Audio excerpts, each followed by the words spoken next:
আমার জীবনে এতটা কখনো দুঃখ হয়নি যতটা আজকে আমার দুঃখ বা কষ্ট হয়েছে। তার কারণ আমার ফেসবুক পেজে একটা ভিডিও ভাইরাল ছিল, যা সাপোর্ট হিউম্যানিটি ভিডিও আমি খুব আপলোড করতাম কিছুদিন আগে। আর এখন অর্থ অবস্থা খারাপ, তার কারণে আমি পারি না। কিন্তু আমার সেই ভিডিওটা কোনো কারণবশত আমাকে ডিলিট করতে হয়েছে। তার কারণ যে মিউজিক ছিল, যে স্যাড ব্যাকগ্রাউন্ড মিউজিকগুলো দিয়েছিলাম, তো ওই মিউজিকে কপিরাইট অনেকটা এসেছিলো, একটা দুটো না, 4-5টা কপিরাইট চলে এসেছিলো, মানে মিউজিক ক্লেম যেটাকে বলে। তার কারণে হয়তো বা আমার ফেসবুক পেজে অনেক ইফেক্ট পড়ছিল, ভিডিও অনেকটা ভাইরাল হচ্ছিল না, ভিউজ বাড়ছিল না।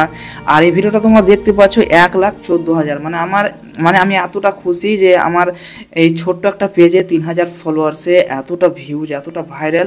আর সে ভিডিওটা আমাকে ডিলিট করতে হয়েছে। সত্যি আমি মানে কি বলবো, আমি নিজেও বুঝতে পারছি না। আর সবার কাছে হাত জোর করে রিকোয়েস্ট করছি যে দয়া করে আমাকে সাপোর্ট করো তোমরা, আর বেশি বেশি করে আমার ভিডিওগুলো শেয়ার করার চেষ্টা করো। পেজটা ফলো না করে থাকলে ফলো করো, আমি যেন এরকম সাপোর্ট হিউম্যানিটি, মানুষের সহযোগিতা, মানুষের পাশে যেন দাঁড়াতে পারি।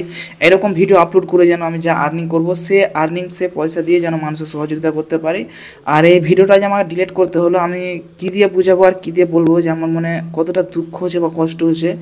তোমরা দেখতে পাচ্ছ সে ভিডিওটা এখন আর নাই, ভিডিওটা ডিলিট করে দিয়েছি আমি। কারণ আমার মানে কি বলবো, সত্যি